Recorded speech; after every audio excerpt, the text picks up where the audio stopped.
On this week's program, we're analyzing just how big The Last Jedi can be. Can Netflix follow HBO's lead? Holiday gift ideas in books, and what is the future of PlayStation? All this and more as we once again delve into the pop culture cosmos.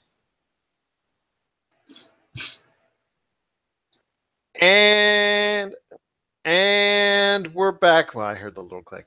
And we're back with another episode of the Pop Culture Cosmos. My name is Joe Glassford from Pop Culture Cosmos and Game Source. We truly appreciate you coming back to us and listening to our humble little show once again. You stopping on by, and we've got another great podcast lined up for you. We've got, as always, well, okay, not always, but we've got on the way, we've got the Cosmic Crossfire with Rob McCallum. He and I are going to be talking some Netflix and a story that came out recently, which has me really scratching my head. You'll understand what I mean a little bit later in the show. Plus, also as well, the ladies from the Wine, Women, and Words podcast. It is Diana Tierney and Michelle Levis. They're stopping by to give us some good thoughts on some great holiday gift ideas in the realm of books. Plus, also as well, Tyler Baker from the Fantasy Football Pater podcast. He's going to recap Week 14 right here in the NFL. And did I make it to the Fantasy Football Championships? We'll let you know that answer too in that segment. Plus, also Josh and I are going to ponder our thoughts on the future of PlayStation on, well, actually the weekend that just passed of the PlayStation experience. We're going to talk a little bit about where the direction is heading for that awesome console company. So, but first, Josh, it's this week, and this is actually going to be our last episode before it finally comes out.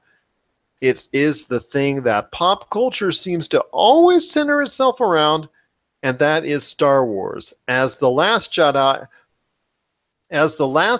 actually hits theaters at the end of this week, starting on Thursday. So I ask you, Josh, reviews are kind of starting to trick in a little bit. Some favorable responses so far, but really there's been no quota lifted as of yet, so we really can't say for sure exactly the total realm as far as good vibes or not, and we'll actually report on that on our PCC Multiverse at the end of the week. So I ask you, Josh, The Last Jedi, it hits theaters this weekend.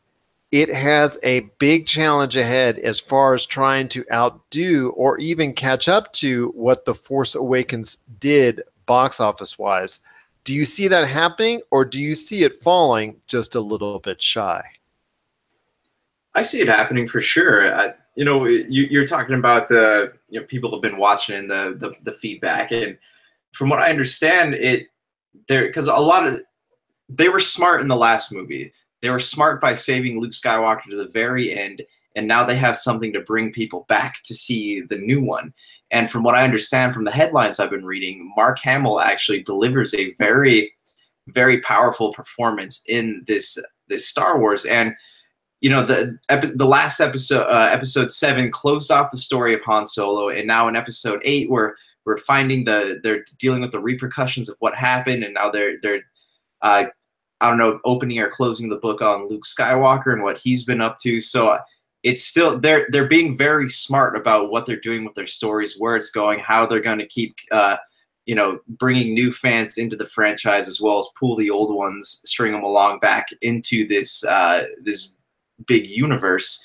And I do think that it'll probably do better than Force Awakens over its time in theaters. And what that shows is that Star Wars still has a lot of life in it, but the question from here is, will it last past episode 9, or is it going to be something that people are just going to get tired of?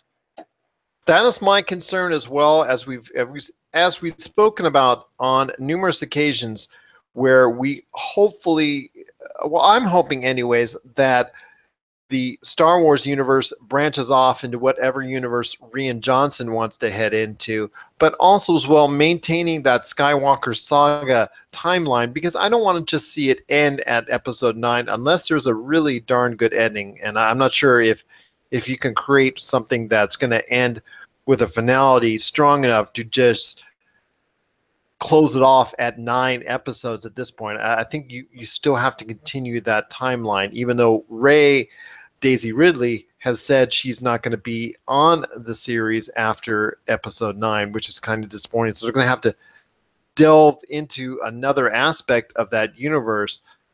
I'm hoping they will, but I'm not 100% sold that they actually will, and they're just going to go all in on what Rian Johnson has in mind. But The Last Jedi, there's definitely a lot of good vibes for it. I think with Luke appearing and possibly also as well because it is her last performance, Carrie Fisher, there's also definite possibility that it could be I don't know, maybe a similar ending that she will experience, her character that Han Solo experienced in the previous film. That definitely could be something that could get audiences in. It will be the last time that they see Carrie Fisher on screen, so that also will unfortunately drive in audiences as well.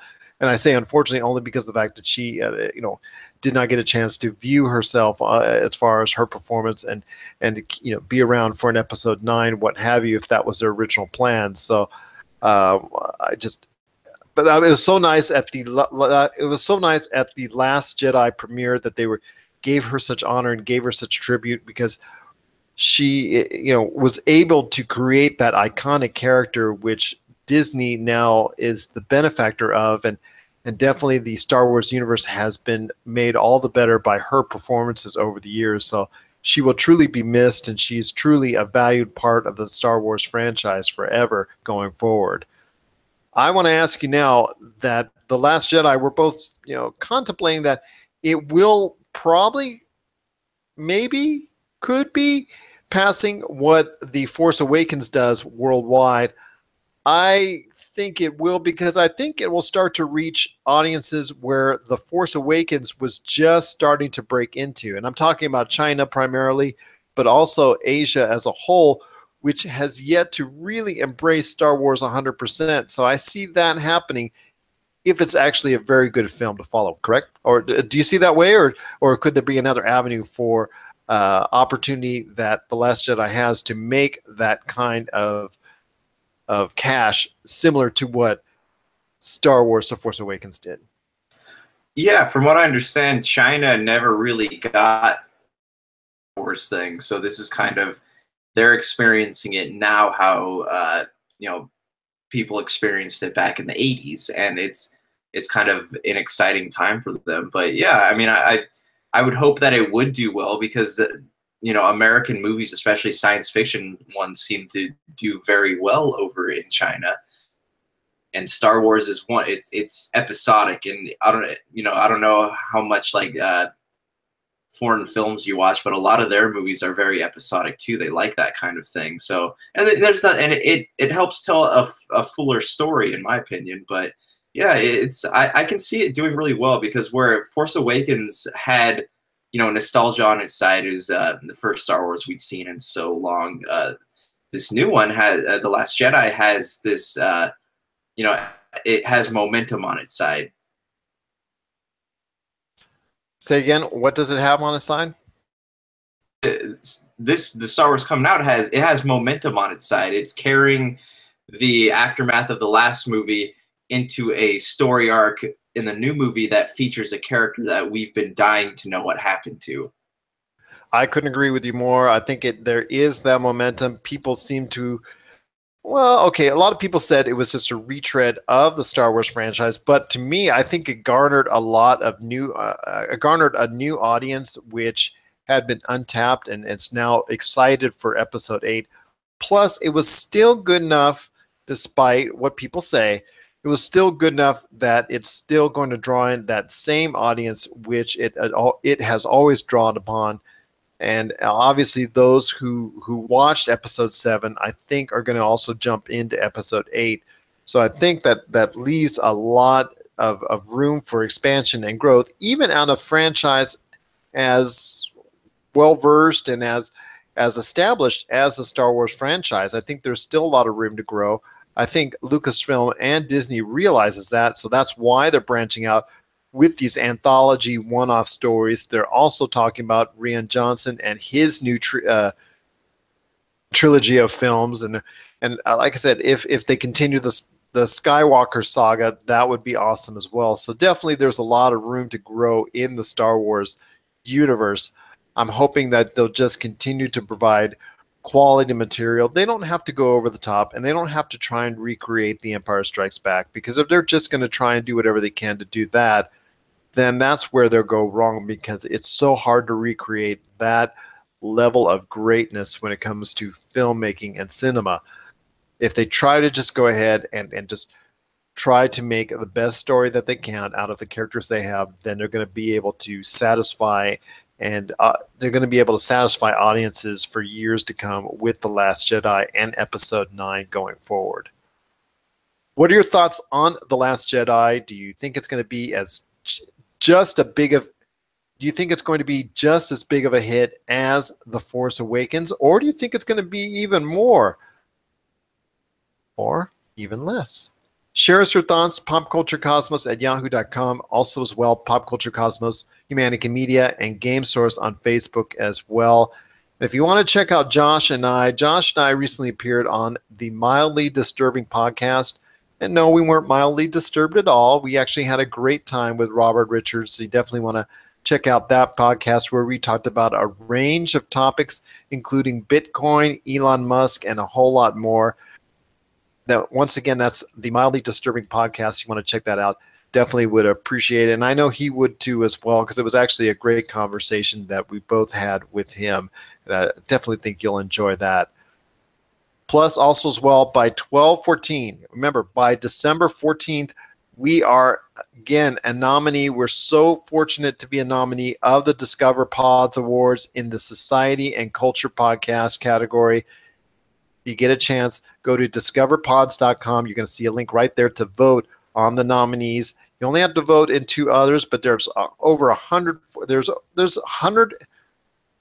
140 great podcasts that are there that you can choose on in different categories. So we are in the Society and Culture Podcast, and if you do give us a vote, we would truly appreciate it, and it does help us out very much so. It gets us, hopefully, that kind of notoriety that we hope that we can get, and take that momentum. And Josh said it himself, momentum. You can take that momentum and you go forward, and and who knows what can happen as far as for our show is concerned. So definitely, if you get a chance, discoverpods.com, Society and Culture Podcast, and we truly appreciate it.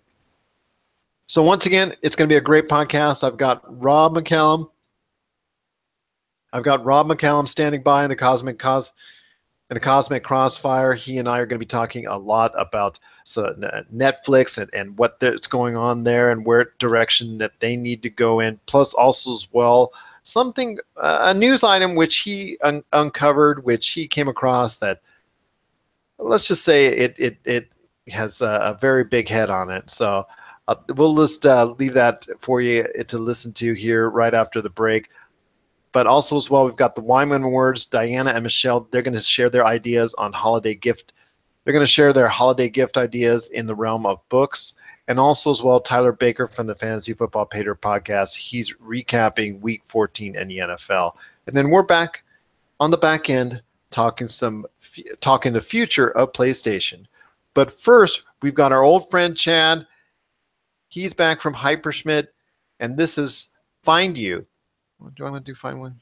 Which one am I doing? Which one am I doing today, Josh? Which song am I playing today? Ooh, yeah. I think Find You's a good one. Okay. All right. Let's do that. Let's do that. Okay. Josh said it best. This is our good friend Chad, and this is Hyperschmidt, and he wants to play Find You. We're going to play Find You. And this is the Pop Culture Cosmos. And we're back to close out the show. This is the Pop Culture Cosmos show. My name is Gerald Glassford from Pop Culture Cosmos and Game Source. Josh, you've got a great thing going on with your own great network of outstanding programming. It's called Humanica Media. So tell me, please, what is the latest and greatest from the world of Humanica Media? We have tomorrow, a new episode of What About This hitting the old airwaves. You can download it at the usual places. We're going to be live stream. We might be live streaming Topicocalypse tomorrow night, featuring Gerald Glassford here. Yeah, he's this real he's a podcast celebrity, guys. We just couldn't pass up a chance to have him on the show. Yeah, and wait, hold on. I'm a celebrity in my own mind. That's all. Hey, you're a celebrity to me, man. You're a celebrity to me. And we do have a new Inside Sports coming at you probably Thursday night, and that's all we got for right now. Definitely want to check it out, indeed, on the Humanity Media networks, including Podbean, YouTube, and also Apple Podcasts as well. And speaking of Apple Podcasts, if you can't catch us for some reason on the Podcast Radio Network, which actually lately has been the past couple of weeks, but hopefully we're going to get the station up and running soon. You want to check us out on Apple Podcasts, Stitcher, also as well, the Tangibound Network, Podchaser, and so many other, ESO Network, Gunny Geek Network, and so many other outlets. In fact, we have got a listing on our Facebook page, Pop Culture Cosmos. So if you ever are worried where to go, check out right there. It's right there, a pin post for the Pop Culture Cosmos. So Josh, this past weekend was the PlayStation Experience, something which I was couldn't get you into. Tried to reach out to all my Sony reps, couldn't quite get it done. Didn't get I'll call you, you call me. No, they didn't call me, so I was kind of disappointed by that. But it was a great weekend indeed for PlayStation fans alike, especially coming off another great year for PlayStation. But with Nintendo Switch's sales looming around the corner as far as being real solid this holiday season, what is the future for the PlayStation 4 and the PlayStation 4 Pro this coming year? Well, after I cried for a few days about not being able to go to PSX, I got to. I've been following the news. Some of the releases. It looks. I think Sony's got a good future. They're not in any danger of getting, not failing to meet the expectations of gamers. They've kind of set a standard over the years, and we've just kind of come to abide by it. They have this habit of releasing these really cool trailers and have these really ambitious projects, but sometimes it takes years. So they've kind of, maybe that's a strategy of theirs to keep people interested in the years to come, or maybe they just like to frustrate gamers like that. But the sad thing is there's a lot more Sony fanboys out there than Microsoft. But I don't know if you've seen some of the things coming out of PSX, but they announced a Medieval remaster for PS4. They showed some more footage of God of War, and apparently the game's gonna be super long, which is good because the other ones you could play through in like 6 or 7 hours. So it'll be nice to have something that actually. This one will be about 30 hours, correct? Yeah, that's what they're saying. So it'll be nice to actually be able to play through this one and kind of be able to enjoy it. And they announced a game called Dreams. Did you get a chance to see any of that? Well, that one they have debuted. They've shown at the various E3s in the past, I think at least 1, if not 2 years, as far as I think it's from Media Molecule, as far as a different type of game that's interactive, more like an interactive experience is what they're going with on that one. So that's something that they're looking to do. But unfortunately, I think there's some issues as far as how they want to go ahead and map that out for gamers. So I think there is a little bit of a delay again on that one. So don't expect to see that one anytime soon, because I think that's what they were updating people on when it came to the PlayStation Experience. Yeah, but from what I can tell, like it's a very ambitious game, and it reminds me of what's that thing they used to have in Disneyland where it's Imagination, whatever that, where it's circled around. The Imaginarium or something like that? Is that what it was? It's where the Marvel and Star Wars exhibits are now in Tomorrowland next to Space Mountain. I think Imaginarium or something like that. Yeah, that's what it kind of reminds me of, because it can do all these different things, and it's it's fun. It's visually stimulating. When we'll see it, who knows? But it's definitely. Sony does that when they need to stall things. They show you something that makes you still want it, and that's kind of smart marketing on their part. But Yeah, what are your thoughts on the things that have come out of PSX this year? Well, them announcing that they've gone over the 70 million hurdle as far as sales is concerned. They're now over 70 million with the PlayStation 4's life cycle, which to me is it's very, very good, very, very promising. And the 100 million plateau is not out of reach necessarily. I mean, there is still life in the PlayStation 4, and I think you can get another good 2 years out of it, and you could possibly reach that 100 million plateau. I don't think the Switch will be reaching 100 million. So I think for this generation, you can say that the PlayStation 4 is the one that's going to come out on top. Although the Nintendo Switch has in recent weeks really come out with some great stuff as far as the library and as far as the extensive amount of games that are available to it. I mean, there were a few months ago, you and I were talking about how empty the kitty was as far as games are concerned for the Nintendo Switch, and what a waste it was that after Zelda. Now there is no wasteland. There is a lot of quality material, a lot of games, even though in some cases you're going to have to spend a lot more for the Nintendo Switch version than the PlayStation 4 or Xbox One version, which is kind of unfair, but hey, that's, people willing to pay it. That's, there you go. But with PlayStation, it looks like there's still life into it. I don't think you need to see a PlayStation 5 coming this year in 2018. I probably say at the earliest, something will not be announced until 2019 at the earliest. But Josh, did you have any feelings on that? Do you think something will be announced sooner? But because I really think E3 2019 is the first time you may hear some whispers about a PlayStation 5. Yeah, I think that Sony's kind of really caught up in their VR experience right now, so we'll probably be hearing about that for another next year at least. 2019, yeah, well, maybe we'll see something, because if Switch keeps performing the way it does, Sony's going to have to come up with something. Same thing with Microsoft to kind of compete in that market. Microsoft has the Xbox One X, but people like things that are new and exciting, and they're definitely innovating on something, but this has been the longest console cycle we've had ever, I think. So, it's definitely overdue. There's a lot of little whispers and things on the internet, but we'll see what happens. I'm expecting an announcement maybe 2019, but I doubt we'll see anything until at least 2020. Well, I will say this, that with their VR, yes, they're still trying to push it out there.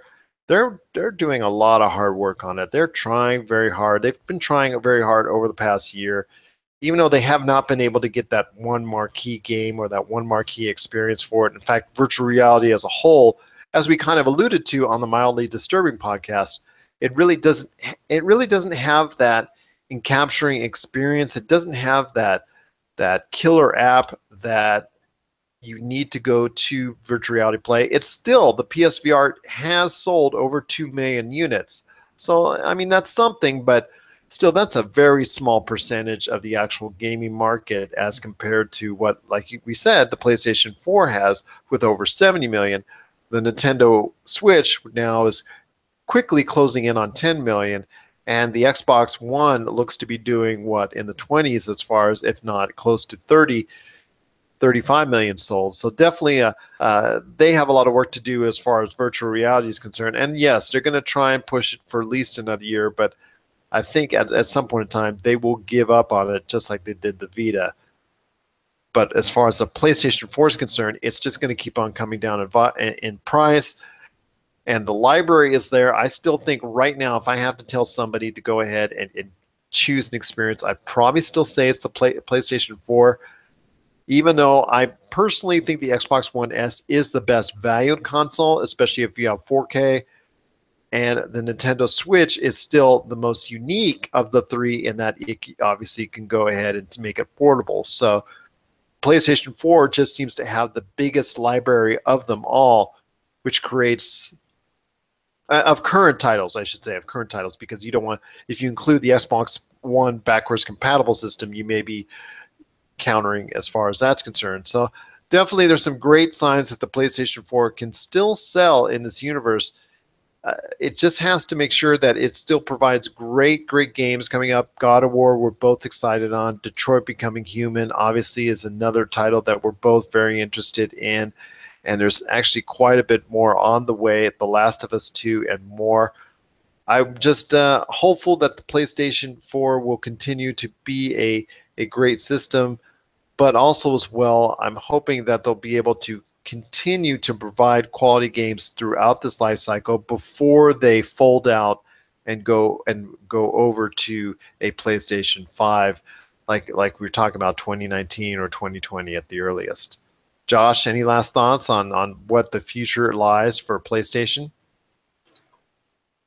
Yeah, I'd like to see some more of PlayStation's back catalog being remastered, kind of like what they did with Crash Bandicoot.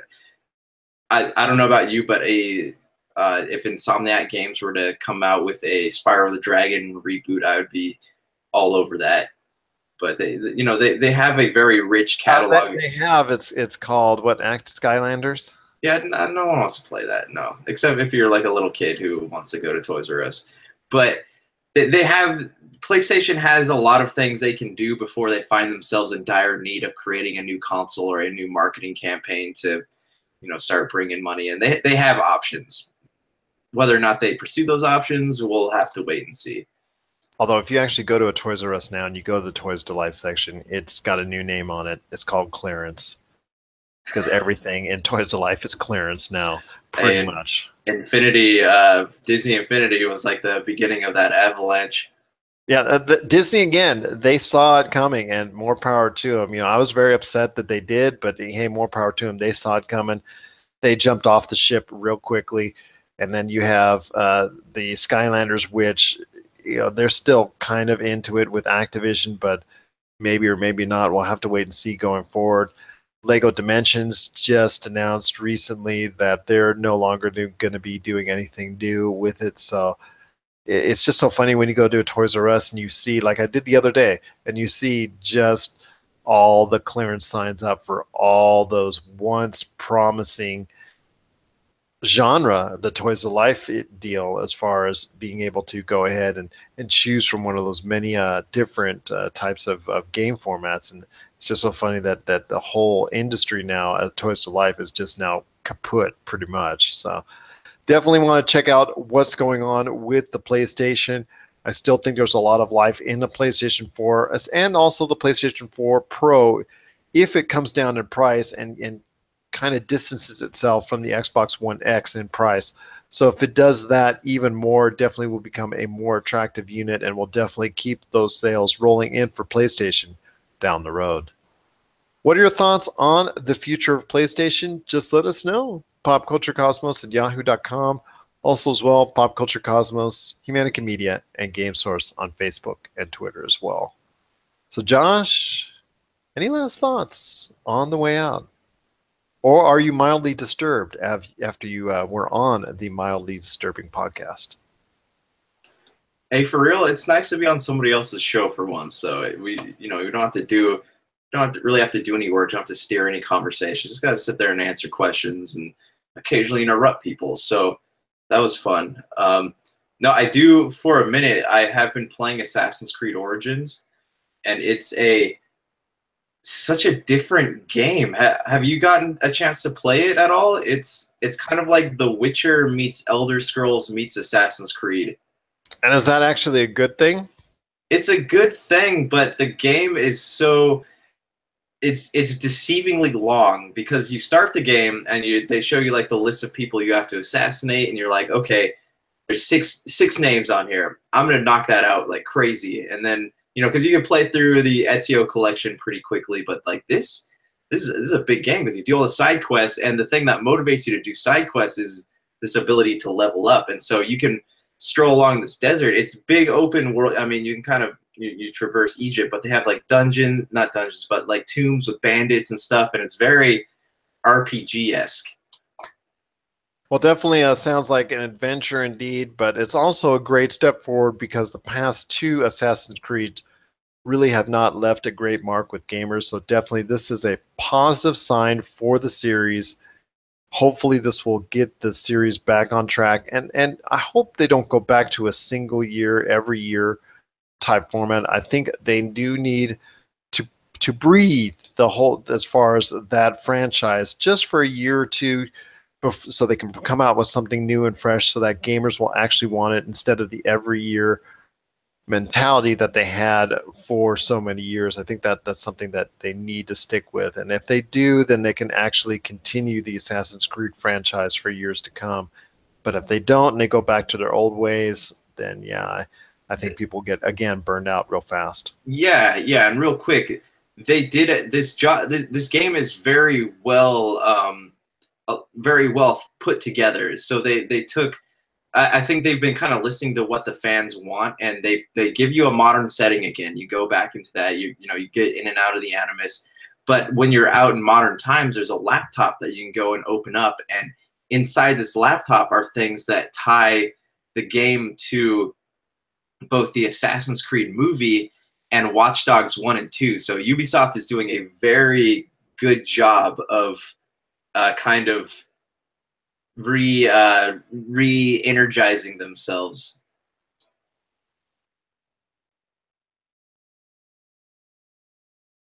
There we go. Right, Ben. So yes, I couldn't agree with you more on that. If they keep doing what they're doing now, I see the Assassin's Creed franchise going for quite a few more iterations. But if they don't, they go back to the old ways. People just burn out of it like that and move on to something else, because gamers really don't have time to really, at this point in time, tolerate any mistakes by any Ubisofts, EAs, 2Ks, what have you. They just do not want to deal with that kind of stuff. And if they don't like something, they will let you know real quick. So definitely, that's some great thoughts indeed. Once again, we just truly appreciate Robert Richards definitely allowing us to be on his show, the Mildly Disturbing Podcast. You can chat. You can catch our appearance on it. And don't forget to vote for us by December 14th on the 2014 Discover Pods Awards at discoverpods.com. So for Josh Peterson, this is Gerald Glassford. It's another beautiful day right here in paradise, here in the, well, I don't like that one. It's another beautiful day in paradise right here in the pop culture cosmos. We thank you for listening. And here's hoping you have yourself a great day.